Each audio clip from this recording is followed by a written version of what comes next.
Sveiki, draugai. Šitas interviu turėjo pasirodyti prieš 4 metus, bet dėl tam tikrų įvykių aš turėjau tada palikti Lietuvą, išvažiuoti kitur ir šitą darbą įkišau stalo kažkokią ten padugnę. Tai va, pats laikas dabar šitą video paviešint. Praeitais metais dėja mirė Valančiūnas, bet vat, jo atminimas, kaip ir su šitų interviu, irgi dabar pasiliks. Aš nieko nebandžiau užkirpti, vat, kaip viskas yra, taip ir bus pateikta. Geras buvo interviu, ėmė žmogus iš jo, Jonas Kovalskis, kuris moka užduoti klausimus. Ir jūs tiesiog, jeigu esat mąstantis žmogus, ten vat, be jokių paaiškinimų patys visą vaizdą matysit. Trumpai gal galite pristatyti save? Ar trumpai, ar trampai? Ne, trumpai. Esu Valančiūnas Romualdas, antras vardas Juozas, tada buvo madinga, turėjo būti Juozapas, bet sutrumpino, ačiū jiem, tai aš dabar pasirašyti galiu.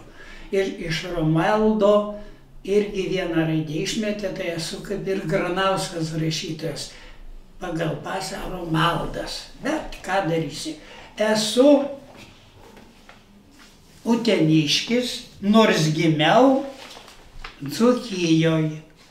Gimiau pas savo tėvelius, kai jie buvo ten, Veisiejuose. Matot, mano mama Petrapilyje mokėsi ir rusų kalbą laisvai kalbėjo ir buvo pedagogė. Tačiau atvažiavusi iš Peterburgo su tėvais į Lietuvą, Ukmergėj baigė mokytojų kursus. Laisvai kalbėjo vokiškai, lenkiškai, rusiškai ir lietuviškai. Ir mama mokytojavo, o tėvelis buvo pašto tarnautojas. Ir jie susipažino Vyžuonų miestelėje per šokius. Mano tėvelio tėvai gyveno Galeliuose prie Lukno ežero, o mama kitoj pusėje Vyžuonų, per Pušlių mišką, Šventą perėjus, Aulelių kaime, Ingaunė. Ir jie per šokius susipažino ir susiženijo. Tėvelis buvo metais jaunesnis, 1902 metų gimimo, o mama tėvelis 1903, atsiprašau, o mama 902. Ir štai pasaulyje išvydo šviesios, kodėl. Tėvelis iš pradžių dirbo Kaune, pašte, o tada buvo tokia tvarka. Jeigu tu dirbi didelį miestą, tai reikia padirbėti ir mažam miestė, savo patirtį paskleisti. Ir tada jį išsiuntė į Veisiejus, labai gražų miestą, ir ten gimiau aš 1931 metų, gegužės 14 dieną, kurią valandą neatsimenu. Tai va, ten mama mokė vaikus, tėvelis dirbo pašte, o aš būdavo arba su tėvelė, arba su mama. Dažniausiai su mama net klasėje sėdėdavau tyliai kaip pelytė ir man labai patikdavo būti pamokose. Ir jau aš 4 metų išmokau skaityti ir pradėjau skaityti. Bet ką skaičiau, taigi baisu. Pradėjau skaityti tokias knygas, kurios tik suaugusieji gali skaityti. Užsienio rašytojų, visokias knygas. Man čia, taip sakant, yra viskas mano. Va, aš ir parašiau, taip sakant, viską. Galiu, net kadangi... Tai va... Maimvydą skaitė. Tai va, ką skaičiau.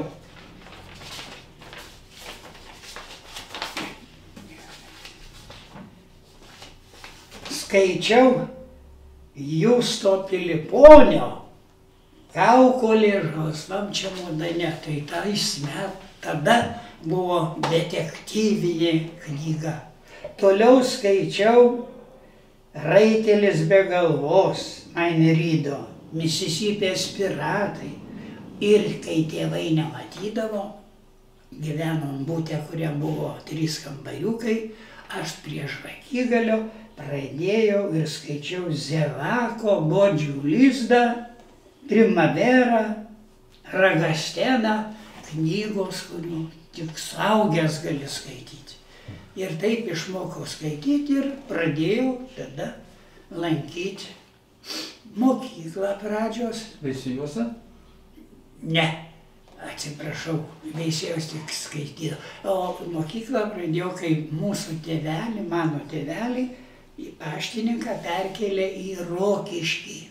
Ir Rokiškyje, kadangi tada buvo miestas, bet jau didesnis negu Veisiejai, tai ten buvome mes keletą metų, o mama jau nebedirbo, nes gimė dar 3 broliai. Tai mes 4 broliai. Aš 31, kitas 35, dar vienas 38 ir 4 39. Ir dar visi gyvi, nors jau įbridę į 90. O aš jau kitais metais įbrisiu į 110. Tai va, tai žodžiu. O 40 metais jūs? O 40 metai aš prisimenu, man jau buvo 9 metai, pagrindinė gatvė, kur Rokiškyje gyvenome, buvo Respublikos, gyvenom Pašniokas ir man staiga pasigirdo kažkokie garsai. Išbėgom, ogi tankai važiuoja Basanavičiaus gatve. Ir žmonių pilna, ir kai kurie net gėlės meta po tankais. Bet kiti visi sako, Dieve, Dieve, tai dabar jau baigta, Lietuvos nebėra. Ir va taip verkdami ir išsiskirstė ir, žodžiu, su nieko nesusitiko, tik tankai prariedėjo.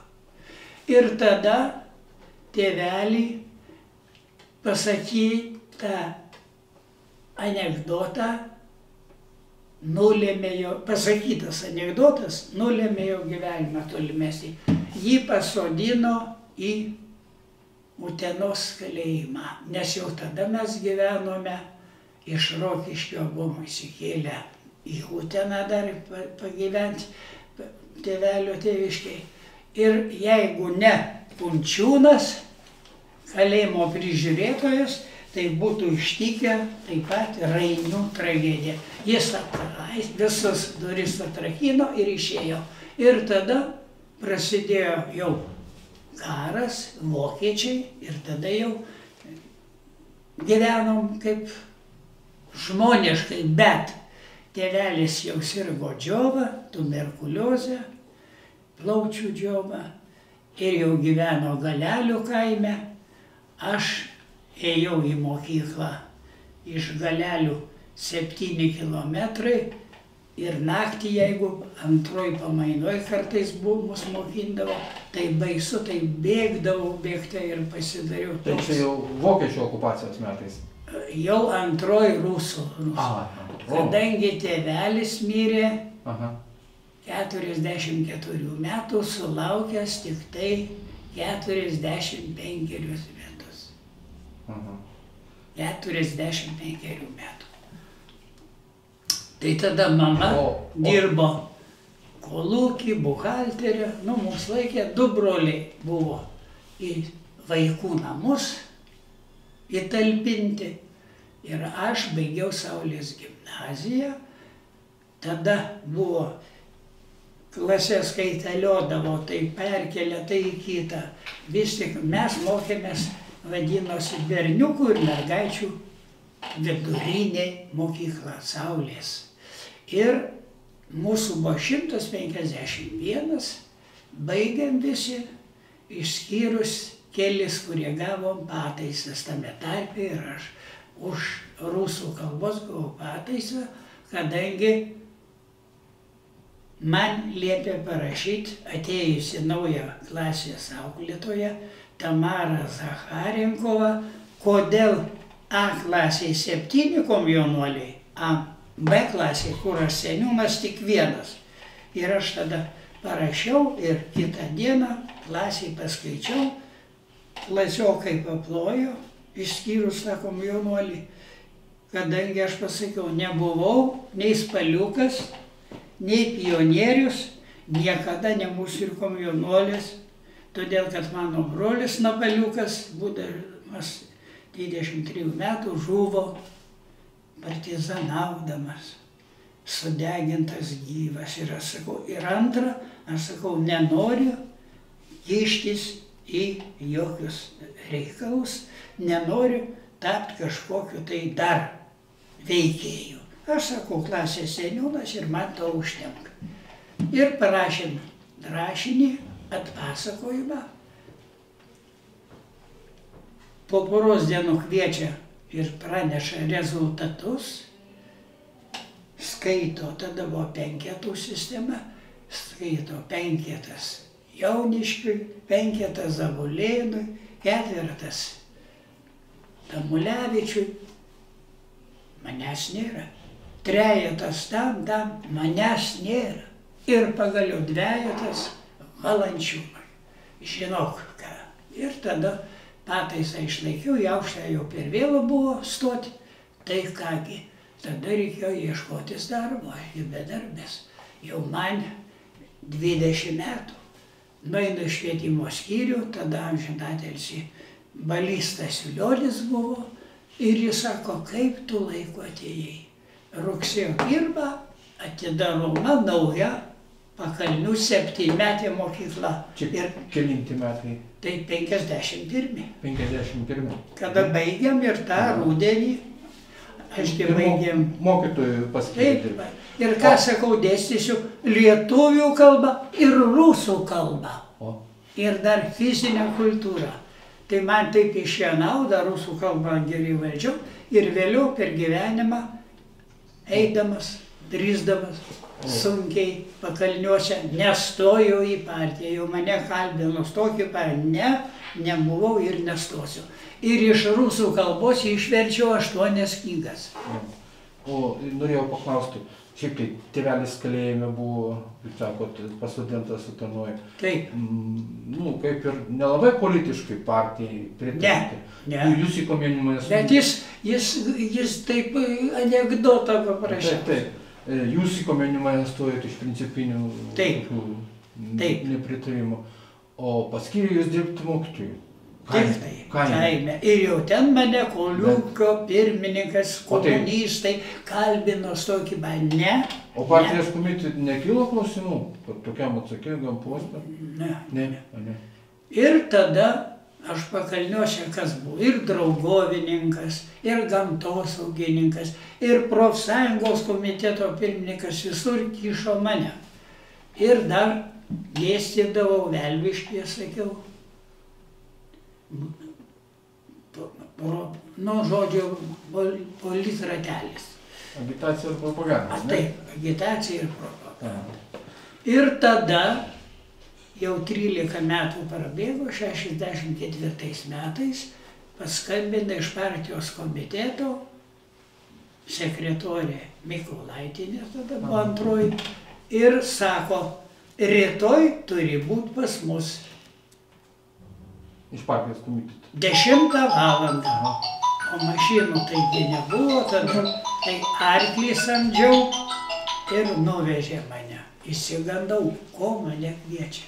Pasirodo, kad tais metais pradėjo veikti ir vietinis radijas, vietinio radijo laidos. Ir jinai pasakė, mes norim, kad tu dirbtum Utenos vietinio radijo laidų redaktorium.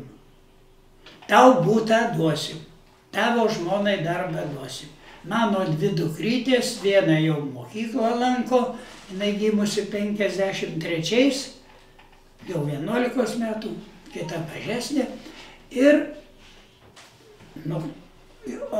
sakau, iš kur jūs žinote, kad ar aš sugebėsiu, sako, kalbėti mokė per metinius profsąjungų susirinkimus, kada ataskaitas duoda mokyklų profsąjungų pirmininkai, tu kalbi gerai.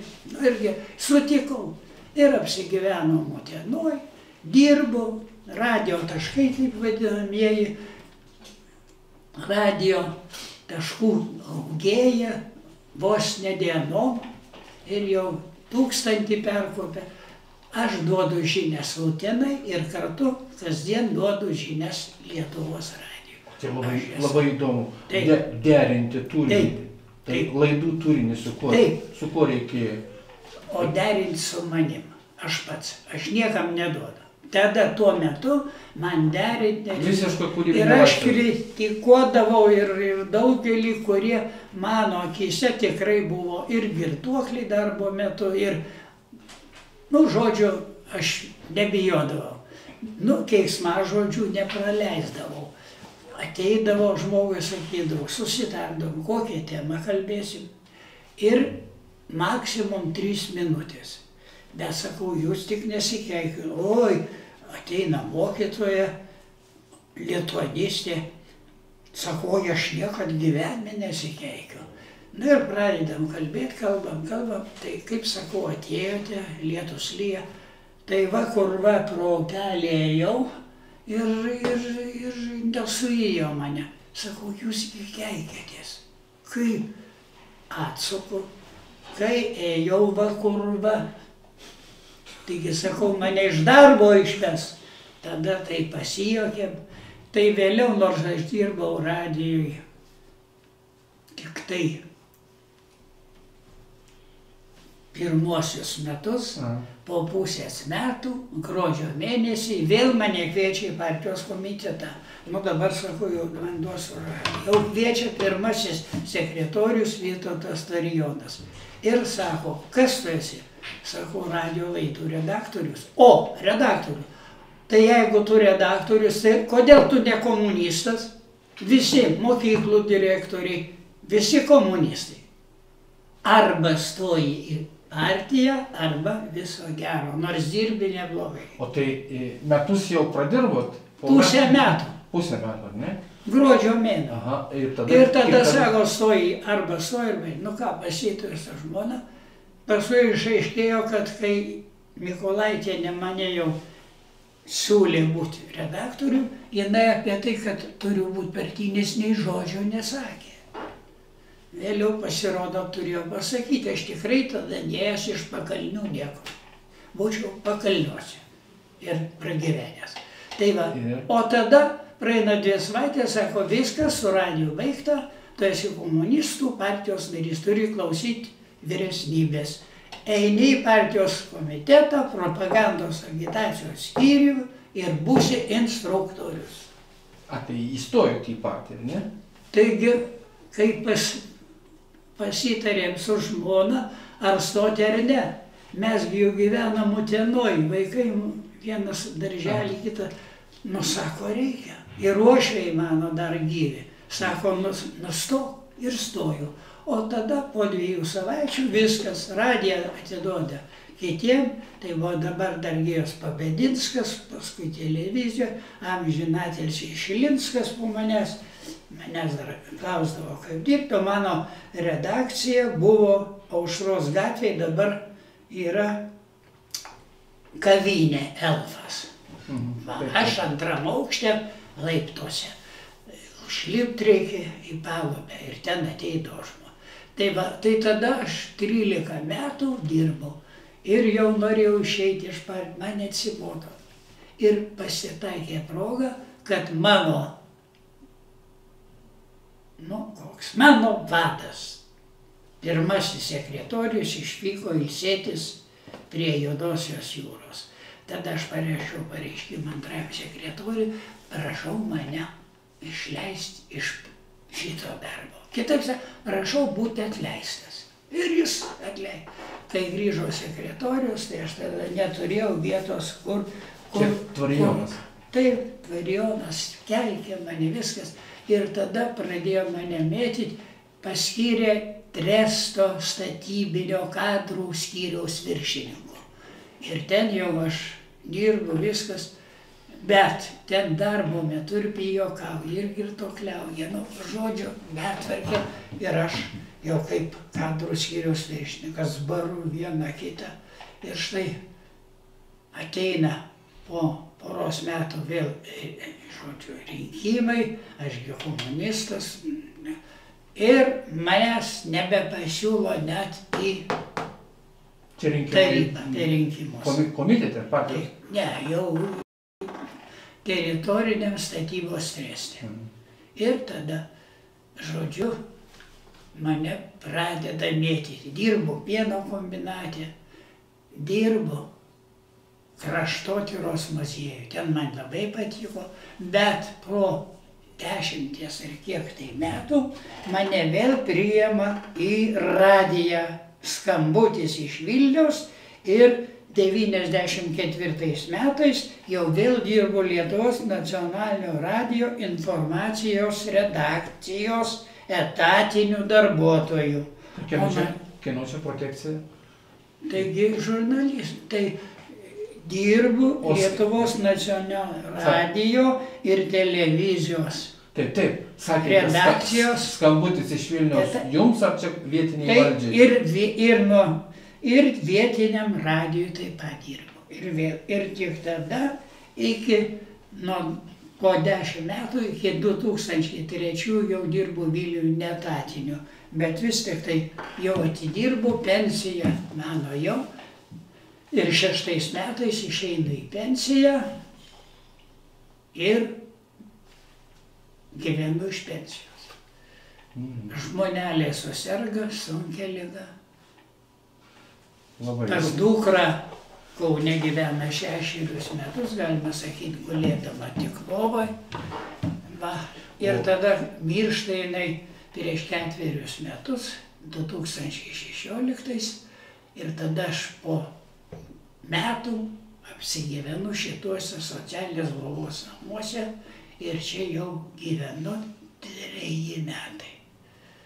Balandžio 18.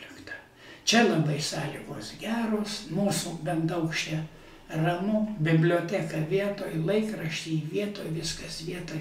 Taip kad, tačiau aš buvau partietis, komunistas, bet kada jau atėjo sąjūdis, aš buvau vienas iš aktyviausių sąjūdistų ir netgi yra knygoj apie sąjūdį Juodzevičiaus kraštotyros muziejaus direktoriaus parašyta, kokią dieną aš pakviečiau visus į pirmąjį sąjūdiečių susirinkimą pas mane. Ir atėjo apie 30 žmonių, toj elfo, vos tilpom tame kambaryje. Ir tada buvo nuotrauka, aš buvau, o kada jau pradėjo daryti.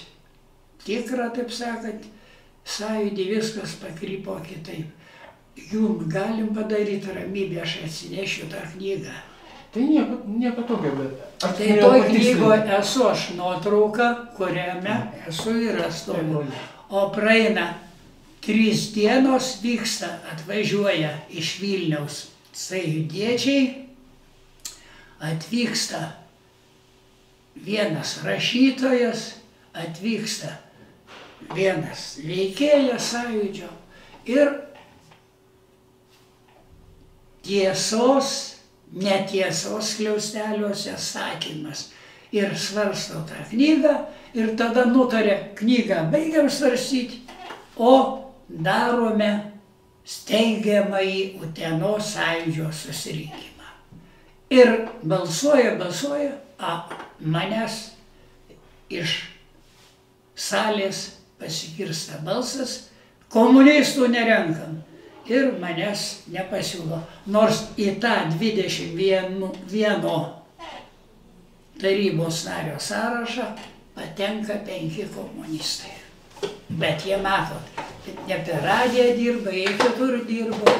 Žodžiu. O dabar palyginti, skaičiau jūsų biografiją, kurią jūs man davėt paskaityti. Treste jūs nepasiūlė sekretoriumi? Ne. Nu. Ir čia vėl sąjūdį? Visur taip ir čia. Koks? Tai va, ar skirtumų randa? Tai ne, bet sąjūdį aš buvau ir aš su sąjūdžio ir Utenos vienu iš aktyvių su Galiausku amžinatilsį, seniūnas buvo iš miesto, o paskui dirbo savivaldybėj. Tai mes buvom pakviesti į sąjūdžio antrąjį suvažiavimą, tik 2 iš Utenos. Kas įdomu, Treste jūsų neišrinko į sekretorius, kad jūs buvot nepakankamas komunistas, o sąjūdžio lyderius neišrinko todėl, kad jūs buvot per didelis komunistas. Čia prieštaravimo nėra. partijos komitete dirbę, sakė, tie komunistai, tai, eiliniai, kaip sakant. Tai juos tada.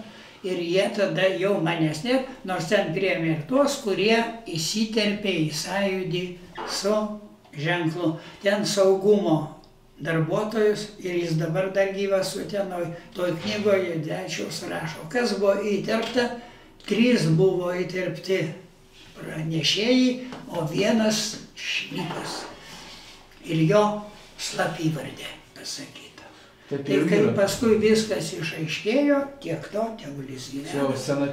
Bet aš tada ir iš partijos išstojau ir jau jokiai partijai nepriklausau. Neinu į jokią partiją. Kadangi ir dabartinę, ašgi rašau šitoj knygoje ir konservatorių partiją, štai ką ašgi rašau. Skaitau be kinių. Baigęs karjerą kabutėse, į kapitalistinį pasaulį manęs neišleisdavo, nors dirbau, dar jos komė, nes pusbrolis žuvęs.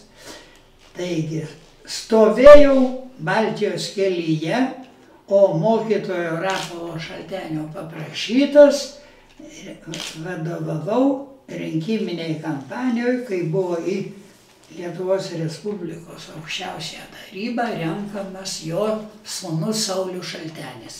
Ir padirbėjau jo atsakingu darbuotoju, buvau jo sekretorius, padėjėjas.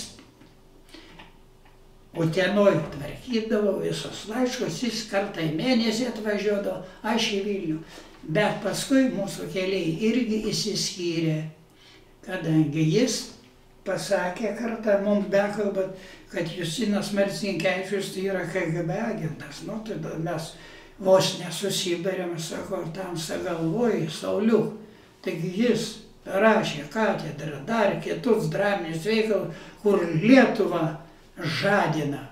Koks jis, nu dabar jau apie Marcinkevičių jau keletas metų vėl jau, buvo taip savo laiku, kad jis toks. Ir tada mano štai ką aš dabar. Iš prigimties esu konservatyvus, pastoviai žvejoju, žaidžiu šachmatais, 60 metų valgau tuo pačiu šaukštu, turiu parodysiu, tačiau konservatorių netapau, nes jie viską griovė, niekino, skaldė Lietuvą, o vėliau jų melagingi pažadai atsigręžė prieš juos pačius, jų pradėtą žygį tęsė kitos partijos. Valdžios vyrų demagogija, valdininkų biurokratizmas, savivaliavimas, neregėto masto korupcija, tautos smulkinimas, baisus nedarbas, tai mūsų gyvenimo tikrovė. Ne tokią nepriklausomą Lietuvą įsivaizdavau.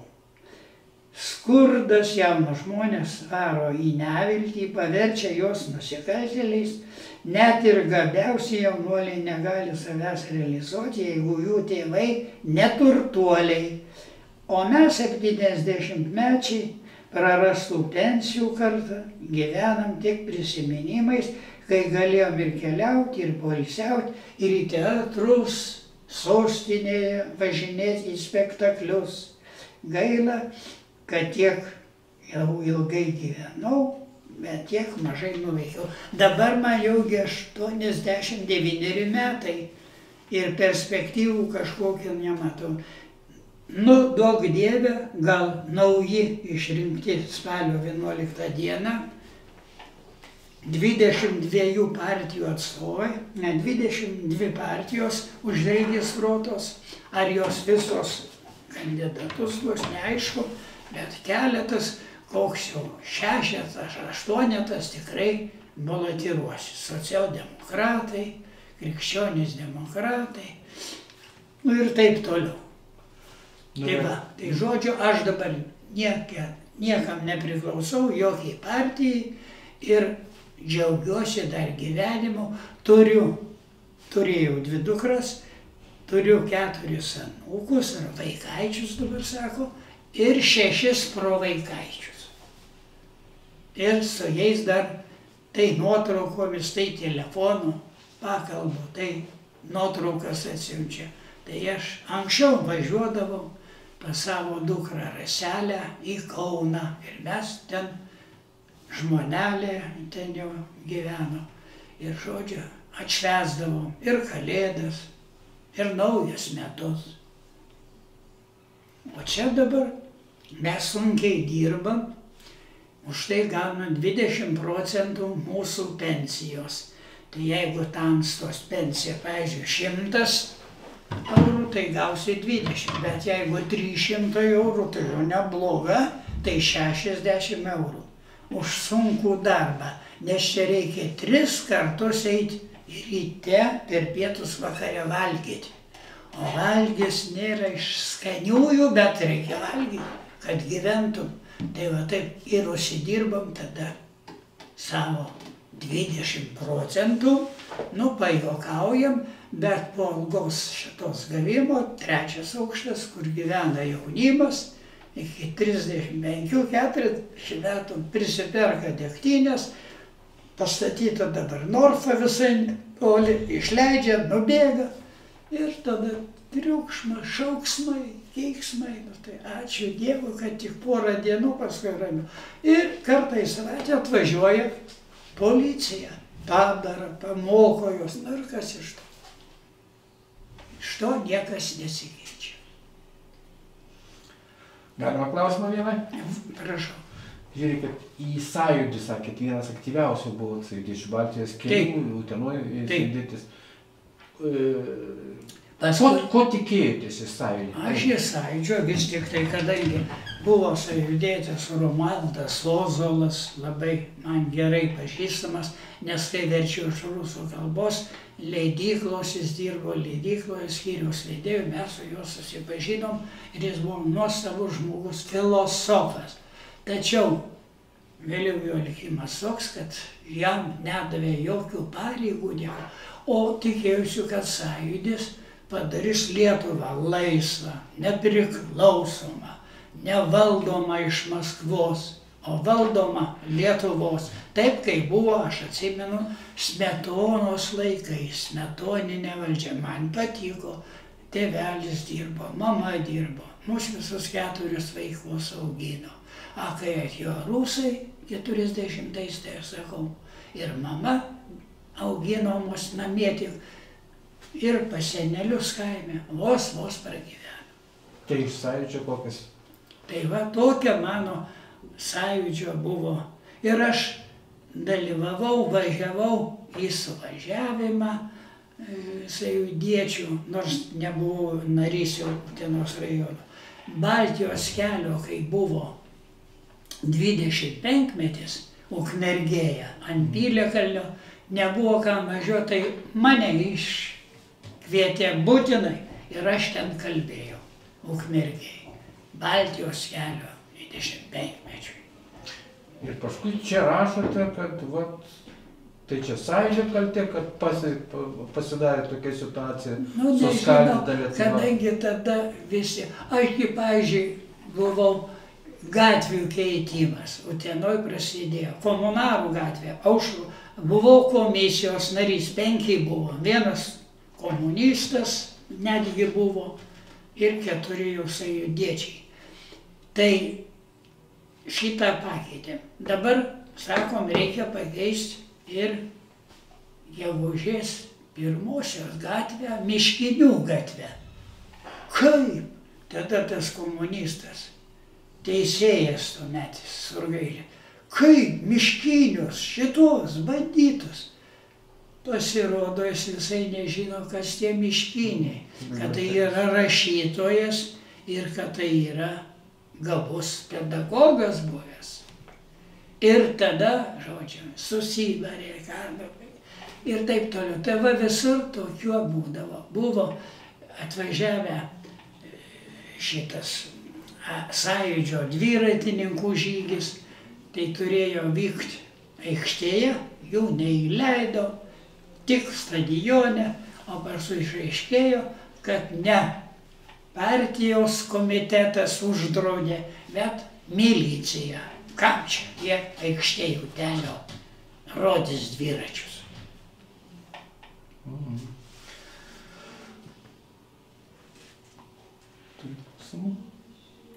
Matot, aš nežinau, ašgi būčiau pasiėmęs pasiruošęs. Čia ne apie tai, kalba.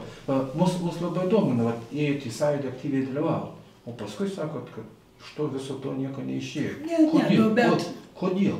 Bet ir dabar jūs sąjūdiečiai... Geri žmonės. Ašgi kalbėdavau per radiją. Reiškia, buvau komunistas ir dar dirbau partijos komitete. Tai kaip? O kurie mane pažinojo, mokytojas ir Petronis, ir notaras Petniūnas, ir kiti, tai jie pas mane atėjo. O kiti rinkosi muziejuje pas Juodzevičių. Tai pasidarė tarsi dvi grupės sąjūdžio. Viena pas Valančiūną, kuris per radiją duoda viską kalbą, ir jų pusiau slapta muziejui. Bet sąjūdiečiai ir kur Juodzevičius. Jeigu norit, aš jums duodu. O tai kas ten rinkdavosi? Tremtiniai, konservatoriai, dar kas nors? Ten jau labiau konservatoriai buvo. Landsbergiai. Taip, bet ten buvo pas juos ir tas šnipas, Žemgalys. Ir jis viską žinodavo ir praneždavo, ką ten daro. Tai va, mielasis, aš jums galėsiu duoti, paskaityti tą sąjūdį ir rasite mano pavardę, viską visur, daug.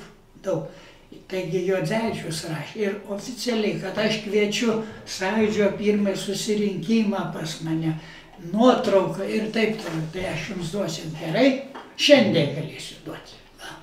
Ir paskaitysite, per savaitę gal. Gerai, būtinai pasidomėsim, bus labai įdomu. O dabar pokario metais, tada, kai dirbot pedagogu, Pakalniuose, kaimas, gana tolimas, nuo Utenos ten, prisimena tuos laikus ten. Tai labai gerai. Buvo miškiniai, buvo liaudės gynėjai. Ten kolūkio pirmininkė buvo akademiko Statulevičiaus, vėliau Daugėlienė, dabar irgi mūsų gyvena kitam korpuse, Statulevičiūtė. Tai jos dėka irgi ten atsirado kryžių, didžiulis, milžiniškas jau sąjūdžio laikais, dar gyvas buvo jos brolis. Statulevičius čia akademikas? Akademikas. Tarybinis? Taip. Tarybinis. Taip. Bet jis ir sąjūdžio buvo aktyvistas.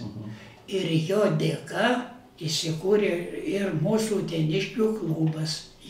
Aš padariau sąrašą, 88 dar komunizmas klestėjo, tai aš turiu rašyti Vilniečiai, ne kad šitie sąjūdiečiai, bet politinio švietimo paskaitų klausytojai. Ir tada ir Gaižutis akademikas, ir Meškauskas, ir Trainys, ir ten daug žmonių. Ir po to, kai jau 90-ieji metai, jau Lietuva laisva, tai tada mes laisvai Vilniuje jau atvertėm kortas, kad mes esame lietuviai ir kad esam iš Pautenas. Čia viena detalė, yra žinomas posakis, toksai, revoliucijas daro fanatikai, o revoliucijos vaisiais naudojasi niekšai. Ar jums netrodo, kad lietuvių visiems tiems inteligentams davė įgarsinti tik tai sąjūdžio tikslus, o visa, kas po to įvyko, pasinaudojo visai kitos jėgos? Galima ir taip, kadangi, sakau, ir Ozolas toks inteligentas, galų gale ir Vaišvilas Zigmas aktyvistas, kaip jis dabar atstumti visai, jokio, taip sakant, teisėsi, turtas sustatytas. O kai Landsbergiai ir dabar už 1 eurą nuperka turtą, kurio vertė oficialiai 1 300 000 eurų. Vis tik tai jau šiomis dienomis prasidėjo nagrinėjimas iš esmės, kadangi Seimo narė Širinskienė Agnė parašė kreipimąsi, kaip čia suprast, kainuoja 1 300 000, o perka už 1 eurą. Tai va, tai ta prasme tikrai dabar giminystės ryšiai. Jeigu tu esi giminė, sako, kodėl mūsų valdiškoj įstaigoj nėra priekabiavimo. Kodėl? O todėl, kad mes visi giminės. Tai kaip priekabiausi? Giminė prie giminės? Ne. Ar galėtumėt, ponas Romualdai, išvardinti 3 didžiausius trūkumus tarybinės sistemos ir dabartinės sistemos?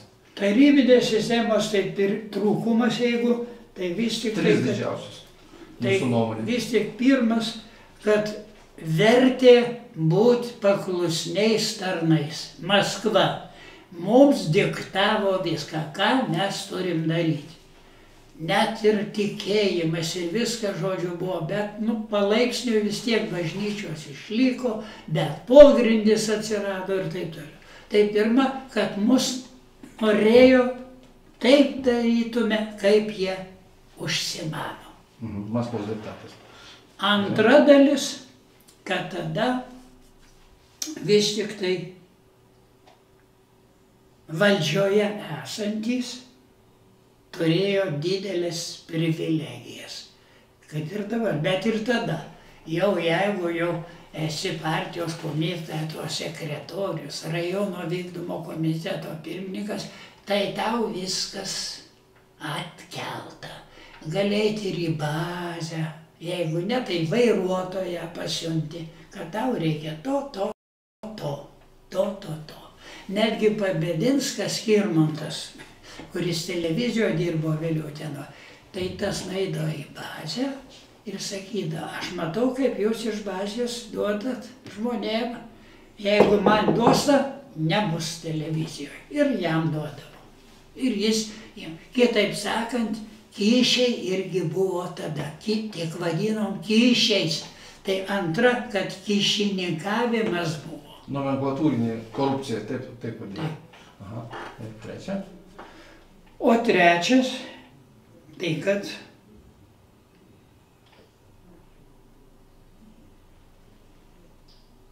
sunku man pasakyti, bet trečias prie Ruso buvo, kad aš negalėjau laisvai keliauti po pasaulį. Jeigu ne komunistas, nei į Ameriką, nei į Prancūziją nekeliausiu. Negalima. Keliaudavo tik tai tie, kurie arba jau patikrinti saugumiečių ir lydimi saugumiečių ir turėdavo viską, praneždavo, ką ten veikiai, ką darei, su kuo susitikai. Tai aš, pavyzdžiui, esu buvęs tik tai Albanijoje, nors dirbau partijos komitete. O kitur ne, niekur norėjau į Vokietiją, kai vartai atsidarė. Ne.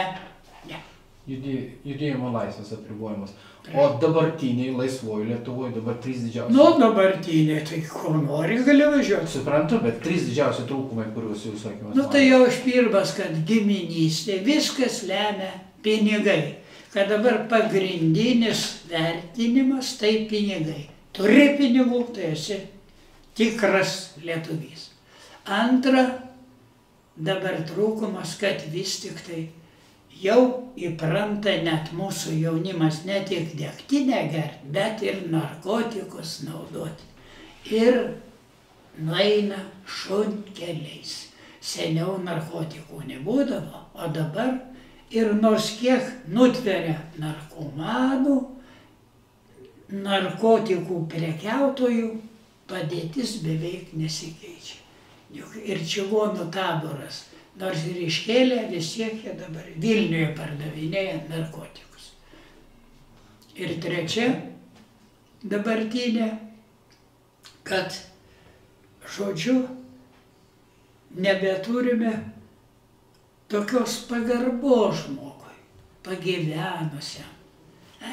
Pagyvenęs tai eikto, taip sakant, nuo mano galvos.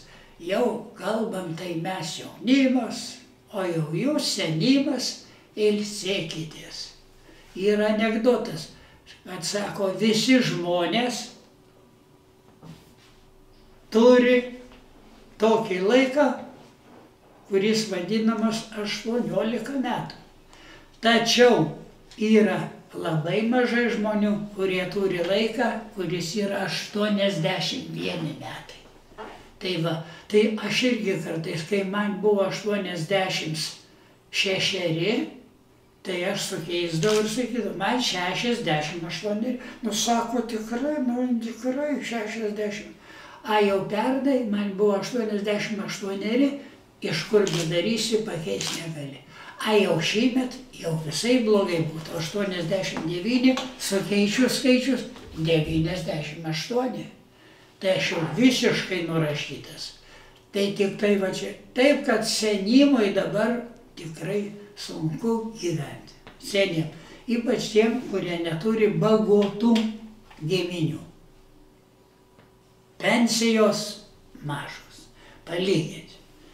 Skurdo ribose gyvena vos ne 500 000. Ir dabar įpratinti tik tai gyventi iš išmokų. Darbo nebenori. Tai seniau, prie Ruso dirbo visi, pabandyk nedirbti. O dabar taigi vos ne 500 000 gauna pašalpas. Ir tai tų, kurie dirba iš tų kišenės. Mums negali ir mums pensijų didinti, nėra pinigų. Ir kokias matot perspektyvas po šių rinkimų? Siejat viltis? Po šių rinkimų vis tik tai manau, kad laikraščiai Respublika, Lietuvos rytas, Vakaro žinios labai plačiai rašo apie dabartinio Seimo nesėkmes ir kodėl jos visą laiką kartojasi. Ir aiškiai matosi, kad jeigu vėl bus taip pat, kaip buvo tai, bet tikimės ir mes, kad vis tik tai kai kurios partijos, gal net ir sutartį sudarys vieni su kitais, gyvens draugiškai, lankys posėdžius. 141 nubalsuoja 70, 75. A kur kiti? Taigi diena paskirta tam. Tiesiog šitaip negalima. Valdžia, jeigu tu dirbi ir uždirbi virš 3000 mėnesių, taigi tu būk nors tą dieną, rodykis, kad tu dirbi. Tai aš tikiu, kad dabar ateis daugiau jaunų, perspektyvių, mokančių tą sritį paversti tikrovę. Jeigu jie, pavyzdžiui, teisininkai, tai kad būtų tikrai teisinė valstybė. Todėl, kad dabar vienus teisia, o kitus neteisia. Vienus tyli, o kitiem duoda kūjų per galvą. Va taip. Taip, kad aš manau, ir pas mus jau buvo socialdemokratų atstovas užvakar ir jis mums prisistatė, Paluckas, Gintautas, ir padarė, žinot, gerą įspūdį. Ir mūsų, visi mes buvom, mūsų, kurie valgom, 17, buvom susodinti salėje prie televizoriaus ir jis buvo paklaustas, papasakojo savo biografiją, jis yra 2 aukštuosius baigęs, plus dar mokęsis užsienyje, nu ir taip toliau, ir dirbantis, darbo nebijantis, ir reformų nebijantis, ir norintis, kad pasakytas žodis būtų ištesėtas. Tai man labai patiko, kadangi ir mane išmokė mūsų vokiečių kalbos mokytojas Juozas Žiurlys, kad Zeit und Recht, laiku ir teisingai, turi viską daryti. Tai jų šiandien, mielas Jonai, ne Zeit buvo, tada ką darysi. Užtat aš buvau priverstas jums skambinti. Aha, sako, pirštų rodyti negražu. Tai ką, koją rodyti? Ne. Suprantu, tai žodžio taip, visi turi darbų, visko. Dabar čia ne, šios dienos aktualijas papasakosiu. Bet jūs paleiskit mane sekundę, atnešiu, parodysiu. Gerai. Grįžtant prie mūsų interviu. Vat, dabar jūs jaučiat, kad Lietuva visiškai nepriklausoma nuo nieko? Nu, ne tiek Lietuva, bet ir visos ES šalys rodo jų, ir paskutinis jų susirinkimas, 4 paras truko, kol skirstėsi milijardus.